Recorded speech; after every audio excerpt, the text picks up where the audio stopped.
Not that I have an AD.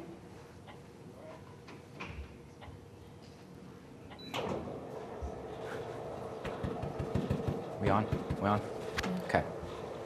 You ready? You just want me to go? Okay. All right. Like she said, I'm Sean Southard. I'm a senior at Davis County High School. And like she said, there was some feedback that you all wanted to hear more from us last time. I really liked coming and speaking. I think everyone here enjoyed speaking. What I have here is I have a list of questions that I'm going to go over. But first of all, I'd just like to, I was asked to talk about the laptop program at Davis County High School and more broadly Davis County Public Schools.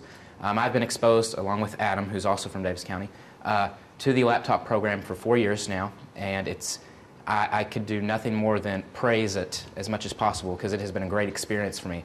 And I feel like it's been great for every student. That being said, there's a ton of people that complain about it, students and teachers alike. And I feel like there's a lot of untapped potential with the laptop program and more broadly with the internet in education. And the purpose of this session is for us to talk about how we view technology in the classroom and how more broadly we view education in the future. I have a list of questions which I'm going to go off for a little while, but after I finish these questions I would like to have sort of a Q&A between you guys and us, if that would be all right and you guys would like to engage in that. But first I would like to say hi to everybody. Hi, Sean. Do you all feel that student learning is different than it was 10 years ago today? And just, I guess, if you pass the mic around. Who wants to take it? Here, here, give it to me. Do I need to say my name, right? Yeah, just say your name, where you're from. Hold it up close. Okay. I'm Blakely England from Monroe County, and yes, I do feel like technology has played a great important part in the difference between now and what it used to be. Because used to you would sit in a classroom with a book in front of you and a teacher with a little projector projecting stuff on the screen. Now you have like full-fledged videos all the time. You have in-depth learning and you have a ton of change. Anybody else? Okay, well, I certainly feel that the difference in technology as now and 10 years ago in the learning environment, it certainly makes the classroom more, students want to be engaged more in learning than they were before. It's like she said, before you were just sitting there with your teacher with a book in front of you, and now you've got all this cool stuff that you can see on screens or computers in the computer lab. I remember when it was a big deal that I used to get to go to the computer lab in elementary school, and now it's just like an everyday thing. It's like, oh yeah, I get to type a paper on a computer. Anybody else? One thing that I remember we touched upon at my small table last time I was here was that, you know, we have the dock cams and things like that, but that they're a really expensive overhead projector, and that there's probably a lot of potential there that hasn't been tapped. What about you guys? How do teachers do assignments in your class? How are innovative ways that they've used the internet or laptops or technology in any way to do homework assignments or group projects? I'm Reagan Miller, and each of our teachers, I'm from Warren County, and our teachers, each one has a web page, and on their web page they can have different tabs you can click on, like their daily blog or what they've been doing that week. So we each get a laptop in the classroom on most days, and then our teacher will tell us to go to their web page and look at their daily assignment for that day. And if you don't finish, then you can go on the web page at home and finish, but you can also finish in the classroom.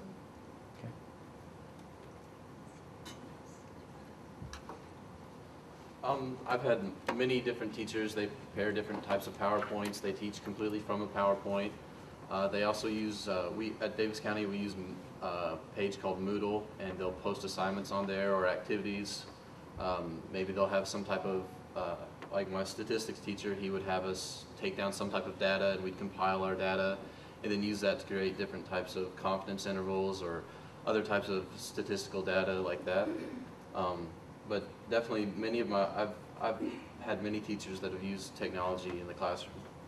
Yeah, I'm in that statistics class now, and like Adam said, we do use Moodle a lot, and Google Docs is something that I'm just now becoming familiar with as a senior in high school, and I feel that there's a lot of potential that could have been used for a lot of other classes in my high school career.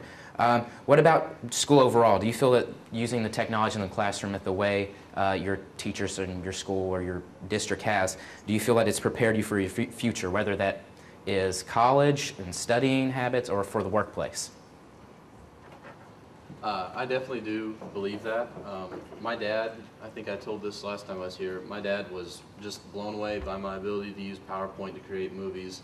He says in the workplace, he's a businessman, he says that whenever somebody can use PowerPoint to create a video, that the people higher up on the scale are just blown away. They're like, wow, you created a video? Wow, you can correctly use a PowerPoint? Wow, you know what a transition is? It's just, they're completely blown away by it. So I think that being just immersed in this technology has really prepared me to succeed whenever I do get into the workplace, and even for college, whenever I start to make presentations or create reports. I think that I have an upper hand over the students who haven't had this exposure to technology like I have. I think someone down there wanted to. My name is Paula Floyd. I'm from Todd County, and we have used Max for almost 3 years now. And I found that on the Max we have iMovie, we have Keynote, which is our version of PowerPoint. And I really believe that it is a great preparatory measure for college and the workforce, because a lot of times now, like he said, they expect it of us. They expect people who know how to use technology, and they expect people who know how to use the resources and know how to be flexible and, you know, be introduced to new things and be able to adapt well to new things that are introduced to us. And I really feel like being introduced to this new technology has really not only given me a chance to be immersed in technology, but to be more flexible and to learn, you know, how to adapt to a new environment and new technology. Does anyone else want to? No. Going off of new technology, some of us use Macs, some of us use PCs. What type of technology, what type of laptop, what type of even, I guess, iPad or Apple, what do you think the ideal piece of technology is to use in the classroom? What would your ideal classroom look like? I didn't introduce myself earlier. I'm Travis Bishop from Glasgow, but I think that the way our schools do it, the Glasgow Independent Schools, is a very, very efficient way. Most of our schools, we have projectors in each room, but they're not smart boards. We have the portable InterWrite pads that I think the teachers like better because they can walk around the room, they can sit down next to their student and be able to put something on the board, but they're right next to them and they're able to interact with them on a more personal basis. And I think students like it better when they don't feel like they're the lower ones and you're just sitting there watching a teacher. And when the teacher's next to you, you have more of a feeling that you can talk to them on a more personal basis. And I just think learning on a more personal basis in general is the better way to go than you're just sitting there in a class watching, wondering if you should ask a question, wondering if you're going to feel stupid if you do ask the question. I know there's no stupid questions, but some kids do feel that way. I have to agree with him. I think there's nothing more irritating than having a teacher who has this nice laptop, this nice PowerPoint, this nice projector, and they sit back at their desk and, oh, this is this chapter, look it up there, yep, read that. There's nothing more irritating than that. So I agree, some type of smart board is really, really nice. I know, we're talking about him a lot, but our statistics teacher, he uses a smart board, and it's really great because he can walks around the room and he's writing stuff up on the board, and he'll look down and go, oh, you messed up your interval here, you need to do this, and so he can just write up there on the board, show you what you need to do. I really do like the smart boards and the projectors.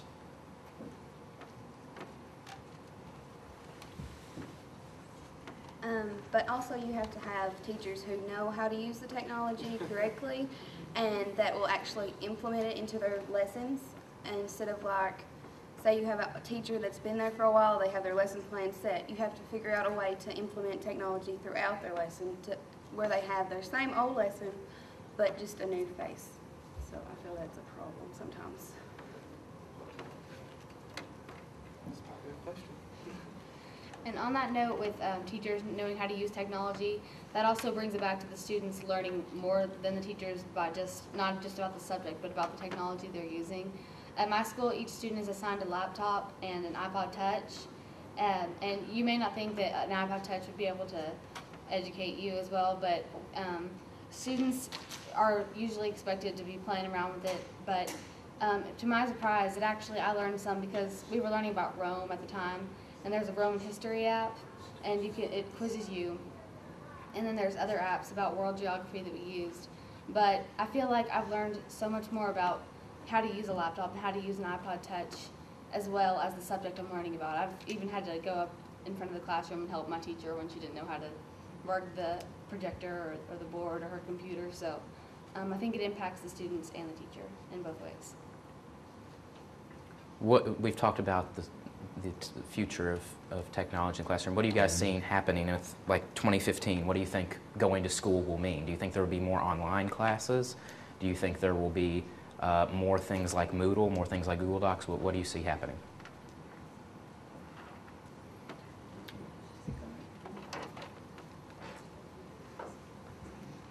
I feel for the people that was here the first session where the commissioner was speaking upon the one classroom now, or he had the video. I think that's how classrooms will look in the future, more like that, getting away from your basic standard sit in your desk classrooms, more one-on-one basis, more individualized lessons, and more specific learning styles addressed instead of having a big lecture.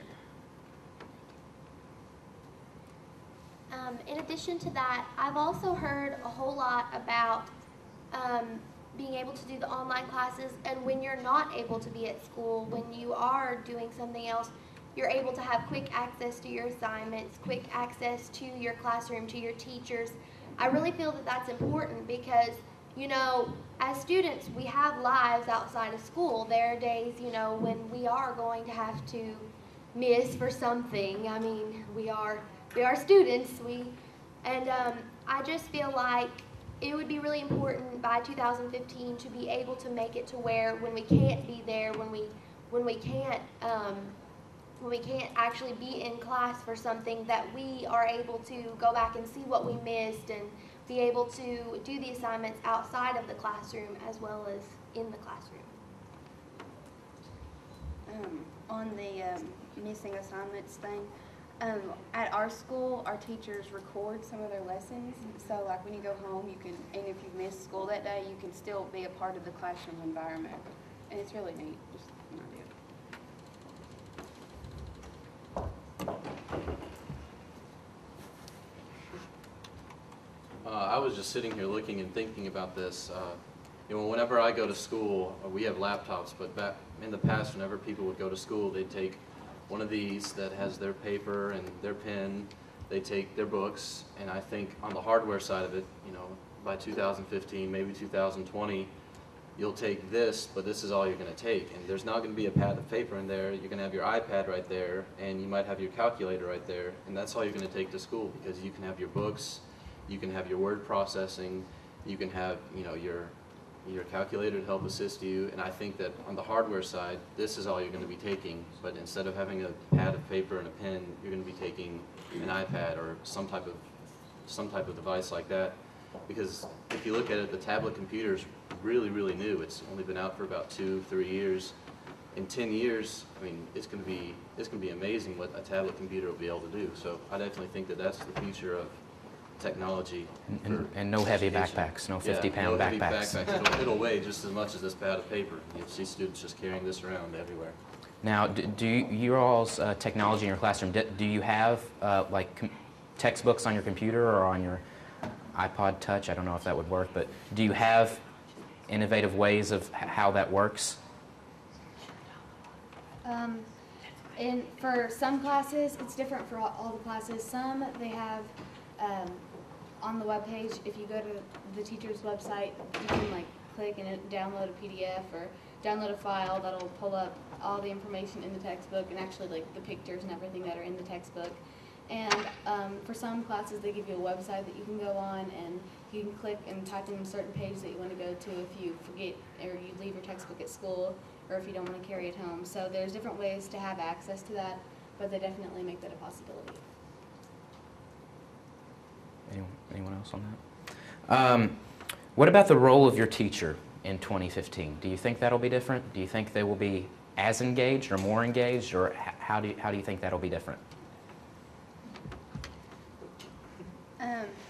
I feel that a teacher will be like a more of a tutor type basis, where their lessons will be online, more self-based, but then your teacher will still be beside there, encouraging you, helping you stay on track, and just being more of a one-on-one basis instead of 1-on-30. What about the type of device you use for learning? Do you think that there's different ones? You said iPod Touch your school provides you with. Do you think that there's if there's something that your school could give you without any well, there'd be some restrictions, but if cost wasn't a factor, what would be the best type of device to use for learning? Any ideas? From where I'm from, we don't have a laptop program, so y'all are all lucky. Yeah. So I think just a laptop in general, because you can have any program put on it. There's programs made every day.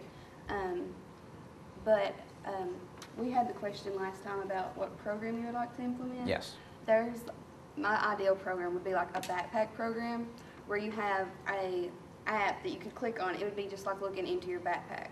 You would have your books in one section, your folders, all your worksheets in one section, individualized for each class, and your teacher could just put in worksheets there, and then you would have your worksheets there, and you could just send them to her online, and it would be all internet-based, and you wouldn't have to have books, and it would be really recycling and stuff. So. I agree with her. I think that the laptop or an iPad or some technological thing would be the ideal learning device. How many of you here are actual teachers instead of like administrators? Any teachers at all? Okay, well, how many of you have had to give like a student a bad grade because they've lost a paper at the last minute? I mean, this is just something I was thinking about as we were here. Hey, if we've got these electronic devices that you can email stuff or like view it on the screen instead of actually having a paper. I've lost papers. I have a bad grade in history because I've lost a paper. Miss Martin, go, woohoo. But anyway, hey, if you have a laptop or an iPad, you're gonna have a backup of the paper somewhere. It's either gonna be in deleted files, history, I don't know, but hey, you walk into class, oh my gosh, Miss Martin, I've lost my paper. Well, that's okay, get on your email, bring it up, print out a new one, or okay, Travis, I've got it on my email, it's fine, no big deal. So I think that organization would be another accomplishment with the laptop, iPad experience, whatever you want to call it.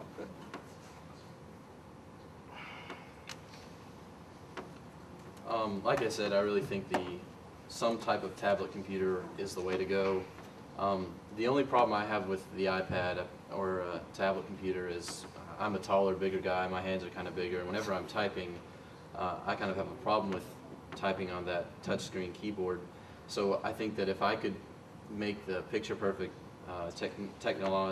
technological item, it would be an iPad, but with some type of keyboard with it. So whenever I'm word processing or creating a paper, creating a report, I could type it up with a normal keyboard. But Which they actually make now. yeah, they do make those. I was just saying that's what I'd want with it, because I think the iPad just has so much potential. I'm thinking maybe in each classroom we could have a camera installed, and if you miss your day of school, maybe you're sick, maybe you could pull up Skype and you could be in your classroom right there and you could still not miss the lesson. I mean, like I said, you can keep all your books on there. We don't have to buy any more big bulky paper books, meaning there's more space in the classroom for other items, other learning devices. So I definitely think that in the next 10, 15 years, we're going to really see tablets being the next big thing for technology in the classroom. Anyone else on that one? What about, how can your school make it easier for you to use technology in the classroom? I know some of us don't have computers, but some of us do. How can you, pass that down to her, how can schools make it easier, whether it be through restrictions that they put on you or what they provide you? How can they make it your learning experience better? I really believe that the only way to make the experience better is just to eliminate the fear that's out there.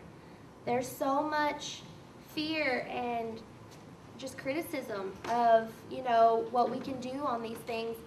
And I really think that my learning experience would be a whole lot better if teachers and administrators would really understand that we would appreciate the opportunity to be able to not have as many restrictions.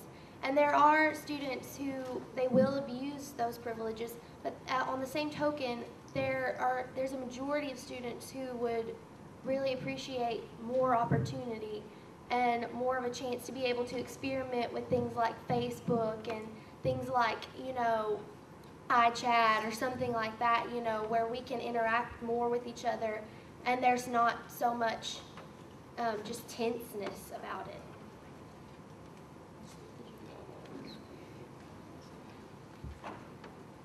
And I know we don't want to get on the age-old topic of school blocks, but I mean, it's like she said, everyone's so afraid of, hey, you're going to have less restrictions. Oh my gosh, we're so scared of what you're going to do for the bad. What about what we could do for good? I mean, if we have more access to stuff, I've had teachers that went so bad to be able to get on like Wikispaces, for example, is something that we've been trying to use recently at Glasgow High School, but can't because there's blocks issues because it's considered a blog or a public social network thing. But hey, if we've got that, why can't we use it for the good?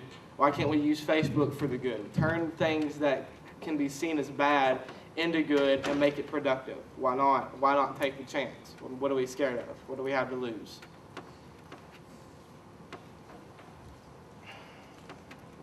Another type of fear that I'd want more addressed is, with some of the older teachers, like we said, the ones that have had their lessons plan made for the last 70 years, 80 years, 90 years. When you start throwing out terms like PDF, WAV file, MP3, there's like, oh my gosh, what are all these letters? Why are there dots? What's going on? I would really like to find a way to get these teachers more engaged and more involved, get them excited about technology like all these people in this room are. We know that technology is the next big thing. We know that the train's leaving the station. We need to grab that caboose. And if there are teachers that aren't grabbing onto that caboose, they're going to get left behind. And some of our students are going to start to suffer because they're not going to be the head of education. They're not going to be on the cutting edge of everything like all these other students will be. So I definitely think that a big fear we need to address is teachers and getting them to feel very comfortable whenever they're involved with technology. Whenever you see an error pop up, you realize, oh, I forgot to turn on the internet. It's not a big deal. We can get through it. We can work through it and make this better. Anyone else want to comment on that? Okay, let's talk about, have I already talked about mobile devices? How about mobile devices? Do you think there's a future for mobile devices, cell phones and such? Down there, he wants the mic. It's okay. Thanks. Zach Emmel from Bowling Green, and yeah, I do believe there's a future for mobile devices. And I recently went to Washington D.C.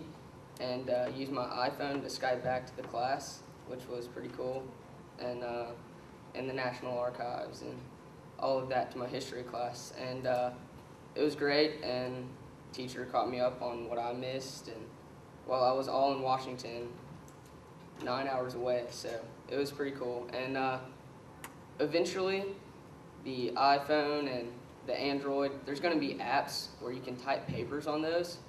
So if you miss something, or it's just the same as the iPad, you can pull up your paper and print it off if you miss it, and you forget your laptop at home, and you have your mobile device where you type the paper and it's right there for you. So. And anyone else?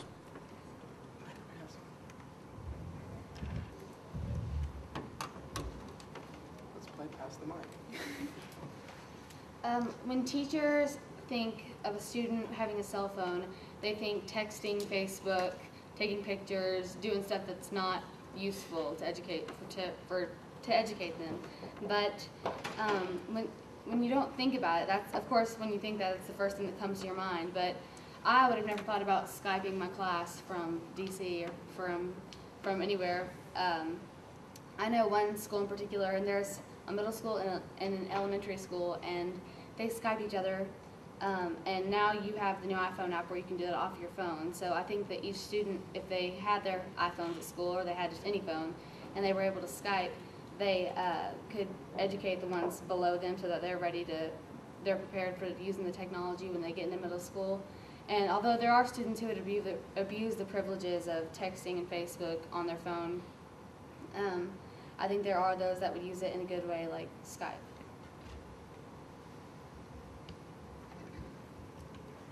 And also, like last time when we used the clicker system to do the survey, that would be a good implemented into your lessons, and it would eliminate the cost of the clicker system.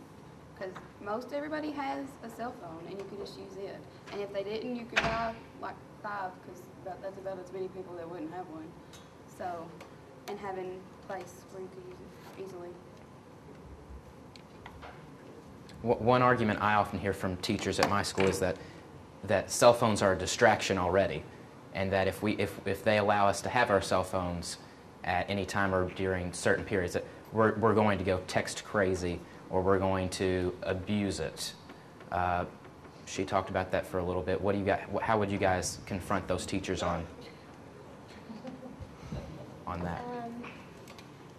In rebuttal to that, I just have one thing to say. Students are going to use their phones whether you allow them to or not. I mean, when you say no phones allowed,